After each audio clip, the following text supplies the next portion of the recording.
Hello everyone and welcome to the first episode of Let's Randomly Play.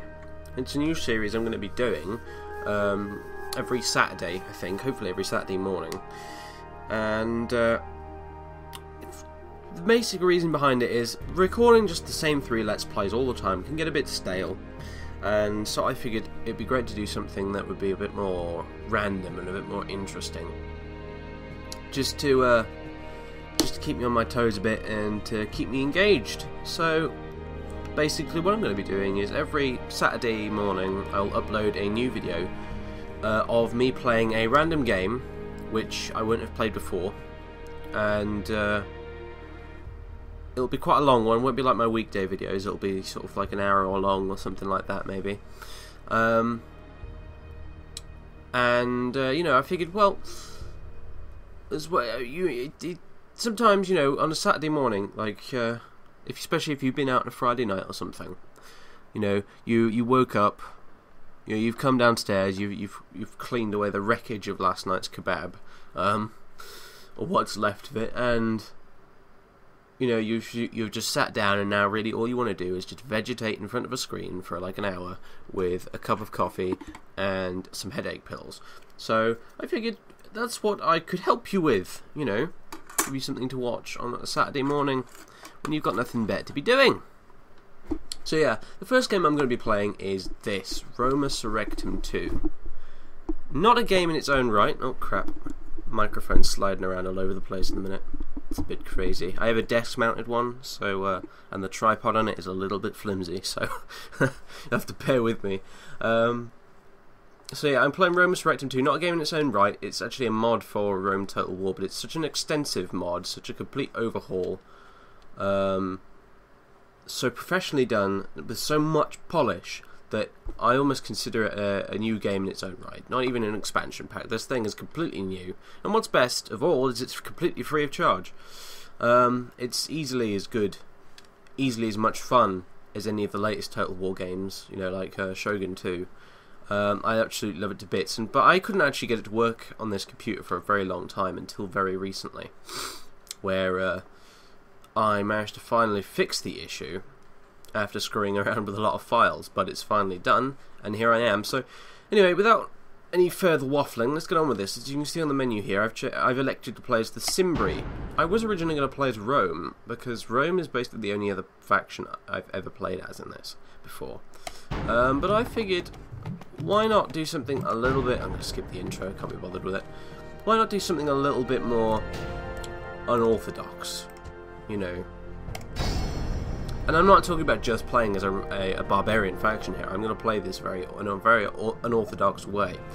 And you'll see why in a minute when it finally loads up. So yeah, it's going to be a bit of a new experience. I mean, I've tested this already. In fact, I've also already tried to record this once, but I don't know what happened. Maybe it was an issue with fraps or something, but the game essentially crashed halfway through recording the last part of it. And I didn't even save anything, and I've had to start again from the beginning, but hopefully that won't happen again. So anyway, just before I go any further, let me just pause the recording and check one or two things. Okay, everything seems to be working fine, which is lovely news. Anyway, so yeah, we're playing as the Cimbri. They are a barbarian faction, a Germanic barbarian faction located on what is now modern-day Denmark, on this Danish peninsula here. They could be quite an interesting faction to play as. Now, normally when you're playing as sort of like maybe these guys, I think what you probably do is, and as the intro, which I skipped, suggests, you would expand southwards into sort of Germania and conquer all this for yourself and whatnot. But I'm not going to do that, actually. I figured, why don't we do something a little bit loopy, a little bit crazy. So what I'm going to do is, I'm actually going to... We're going to become some very, very early Vikings. That's what we're going to do. We're going to build lots of ships, and we're going to send our conquering fleets off around, you know, the world, such as it is, and rape and pillage our way along the coasts. And we won't even be taking territory, especially. We'll probably just loot the place for all it's worth, demolish all the buildings, and then sail off again and let the place rebel, and we'll lose control of it, and that's fine because we've milked it for all it's worth. much like the real Vikings did. So I figured, yeah, this might be kind of crazy, a bit silly, but why not? It sounds like it might be fun. And one of the other things I'm going to do is we're going to invade, as aside from our just general pillaging, we're actually going to invade what is modern-day England, and we're going to take some of it, if not all of it, eventually, for our own. Which could be an interesting endeavour, because there's about, well, in addition to the sort of random rebel mini-factions you get around here, I think in Wales and in East Anglia over here, there's also a secondary rebel faction up here in the north, as well as all the Picts and that up in the north in Scotland. Roma Surrectum, unlike other Rome Total War mods you've probably seen, and unlike the original Rome Total War, features 2 separate rebel factions, one of which you are not by default at war with, so that makes dealing with rebels and sort of miniature factions, which is what they're kind of supposed to represent, a lot more interesting in Roma Surrectum.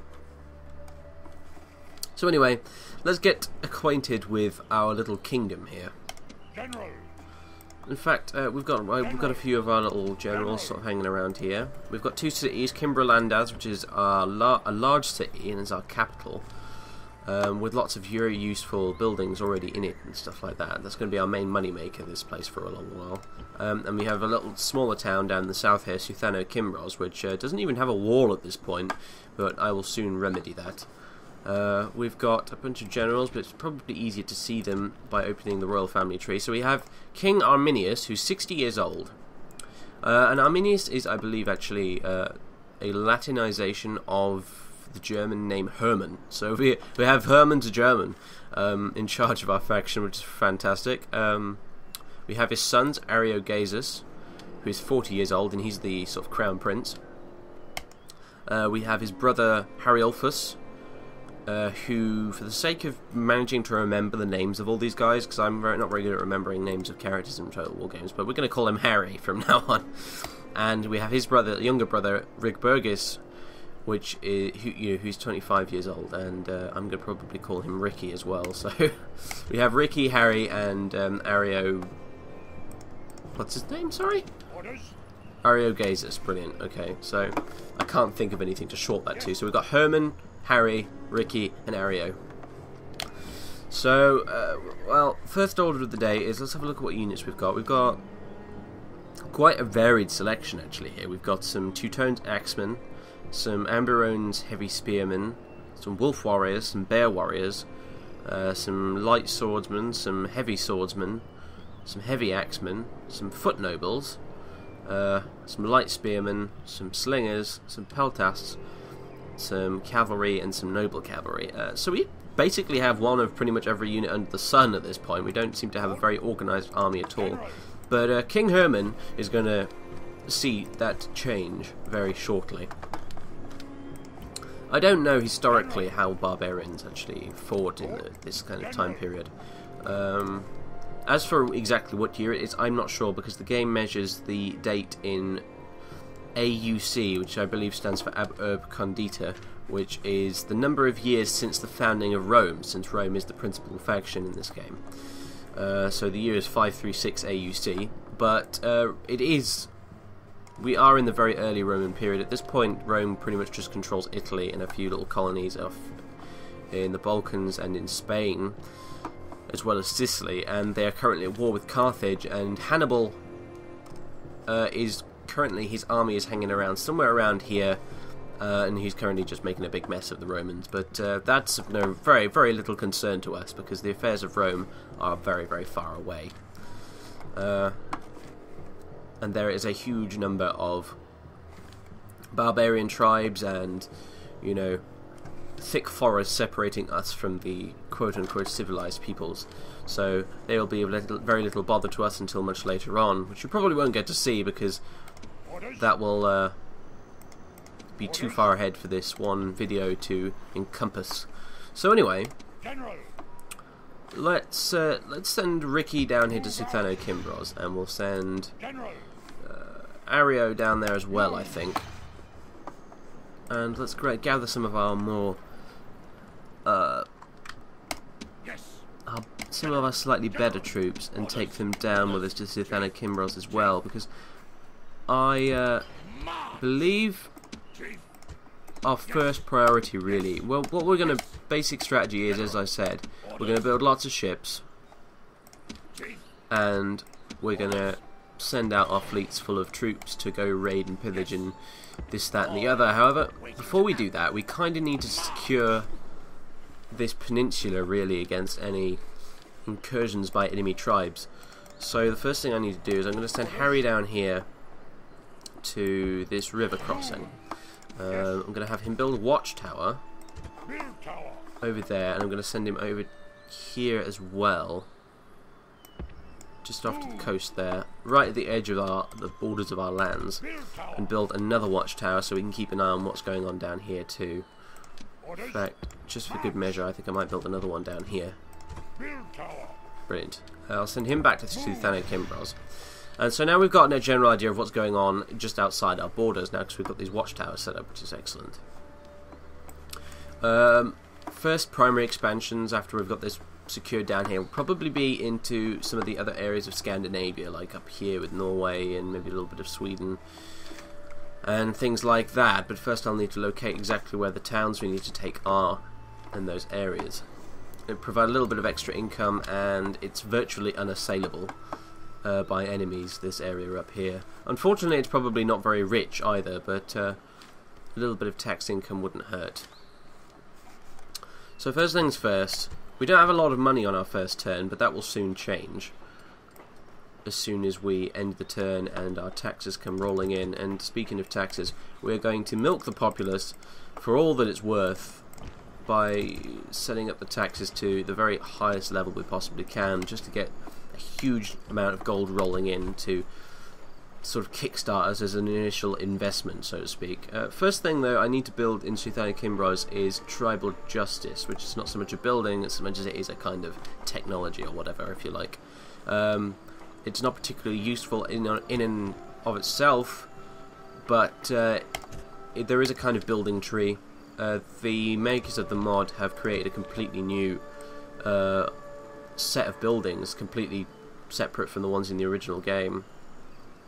And there is a kind of tree where you have to progress in advance to get. You have to build some buildings in order to build others, and this, that, and the other. And tribal justice is one of the main key low-level buildings you have to get in order to get the later ones. So we'll build that there, and we don't really have enough money left to do anything else. So for now, we will just sit tight and end the turn. Shouldn't take very long. This mod isn't very performance intensive actually in terms of the campaign map, interestingly, in spite of the fact that they added lots and lots of stuff to it.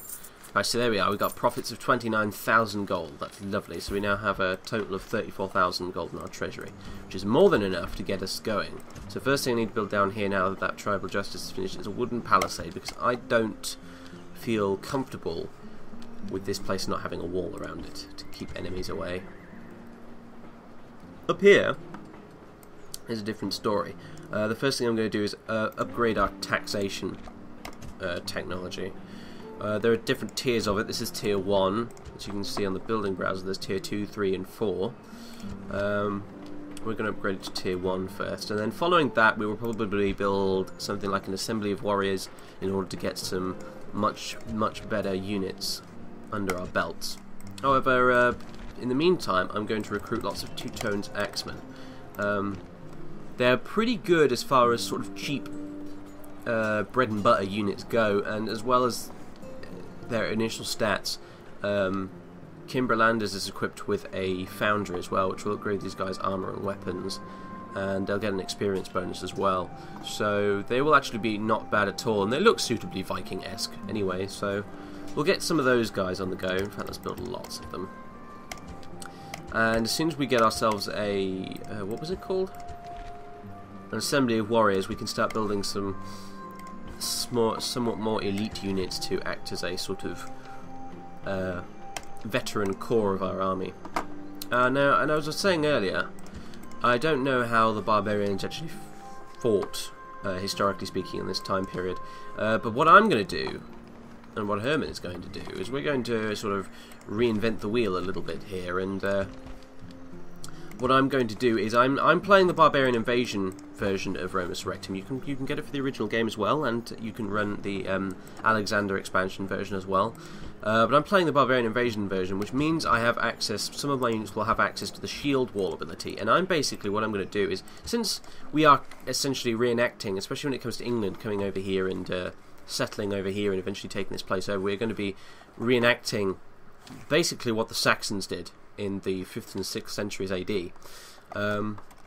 What I'm going to see if I can't try and fight with them, try and emulate their incredibly successful tactics that they used, being primarily heavy use of shield walls, and I do believe some of my units can form a shield wall, but I'm not entirely sure which ones at this point. These guys can't. But I do believe some of my more elite ones down here, which I cannot build any more of at present, but I do have them anyway. They can form shield walls. Ah, yeah, see, my heavy spearmen can form shield walls. Can anyone else do it, I wonder? About these swordsmen? No. The nobles, I don't think can. I wouldn't expect them to.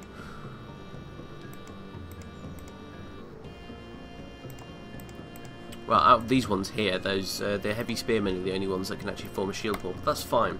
They make for a decent sort of mid-level unit, not quite the cannon fodder that those axemen are, and not quite elite units in their own right, but they'll be very useful.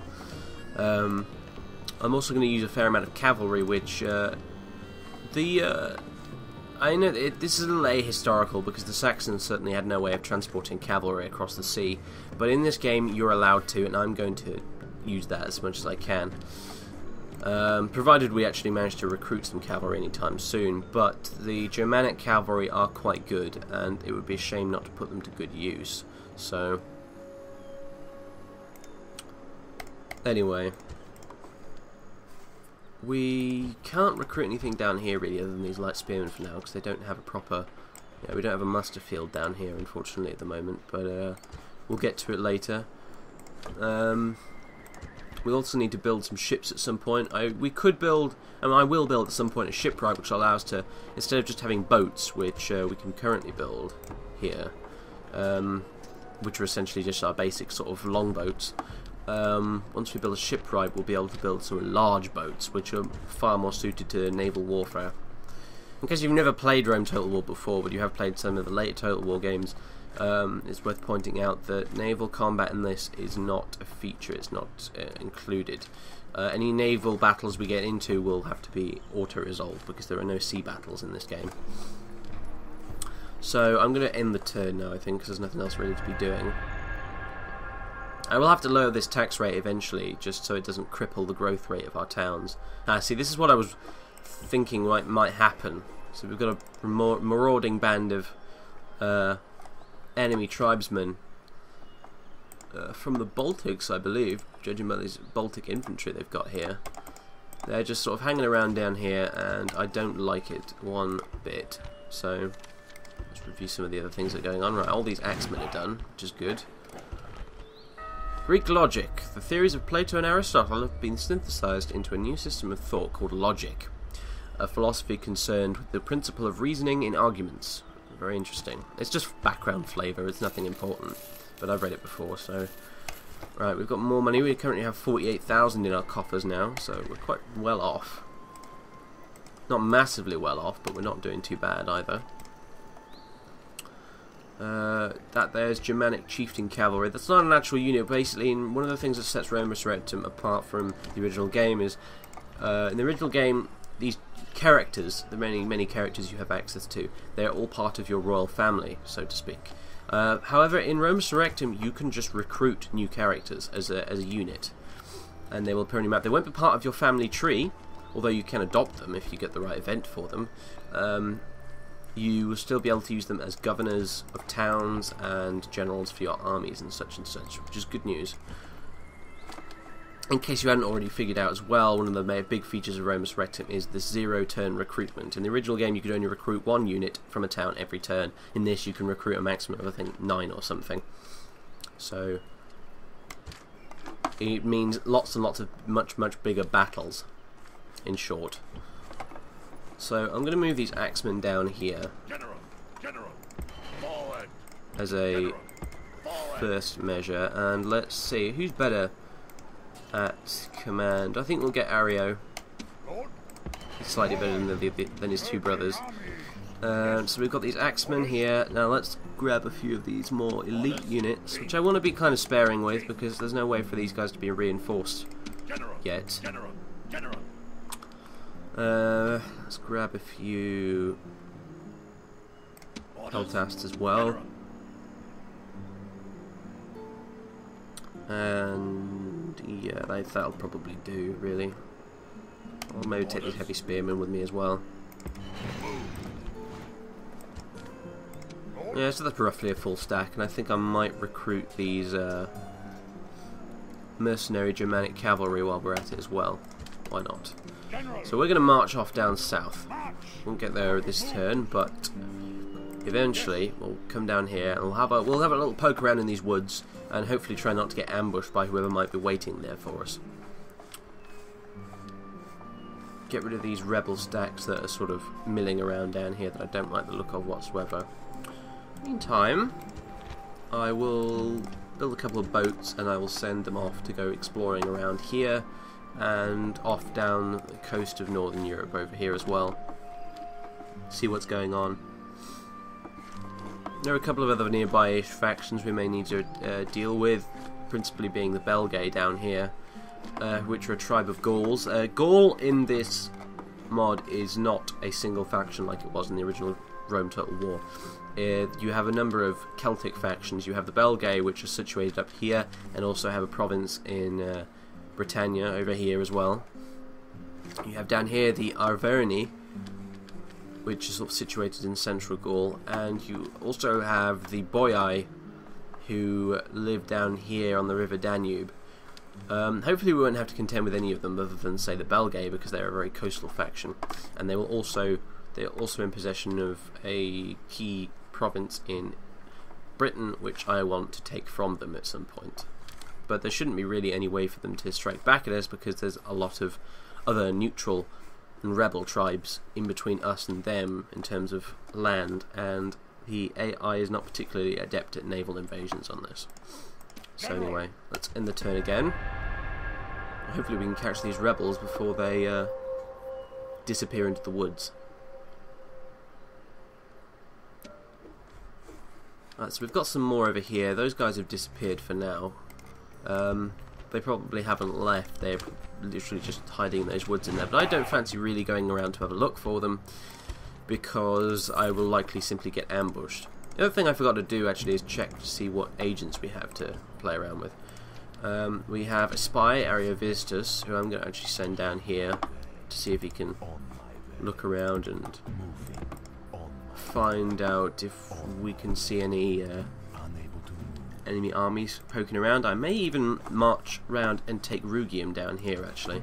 I'm not completely decided on that yet. It might be a nice little income boost, but it might, again, not actually be worth the effort. But these chaps down here I don't like the look of, but I'm not going to attack them straight away. What I am going to do, however, is get my guys sort of stood around there. In fact, actually, no, that should be okay. I was thinking that that would cause me to have a battle where I would have to cross the river to get to them, but I don't think it will, because I'm now standing on the river point as opposed to them.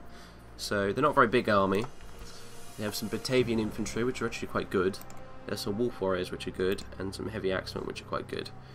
But we have the benefit of numbers. So I figure it's probably about time we had a battle, since this is what Rome Total War is all about at the end of the day. Let's get some of our men blooded as well, before we send them off raiding and pillaging. Oh, well, there you are.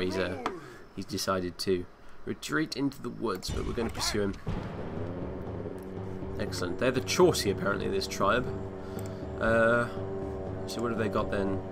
Some Swabian skirmishers, heavy axemen, some mercenary cavalry, some wolf warriors, and some Batavian infantry. Not too much of a problem for us to deal with, I think.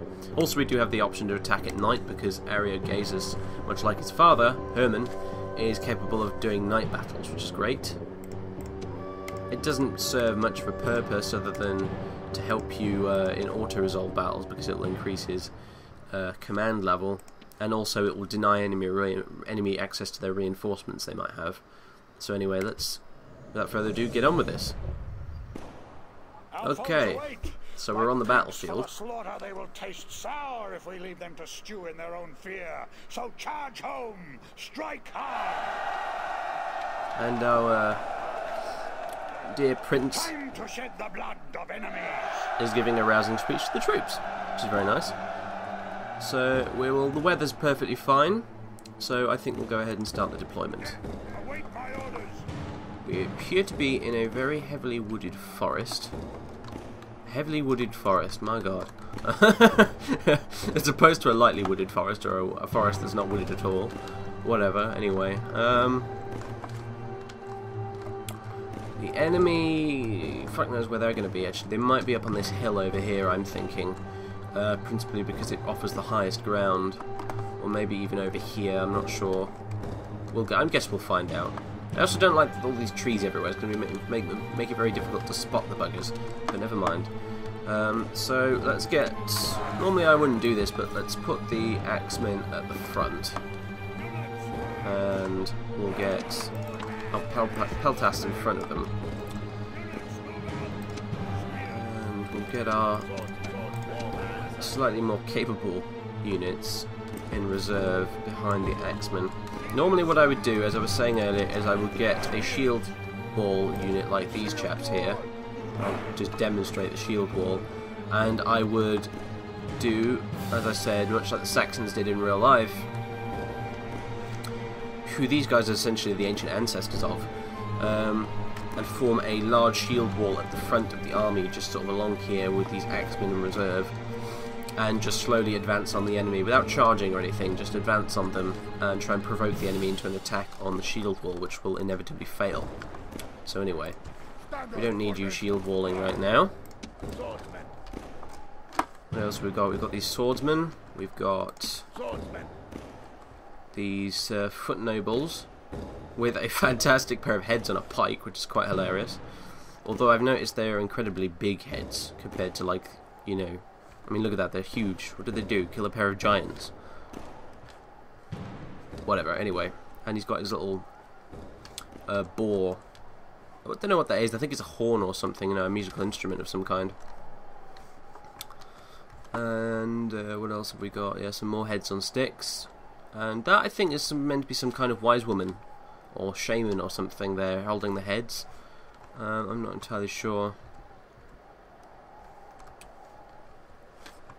We've got our bear warriors over here, who are exceptionally badass, but I'll only commit them if we really need to.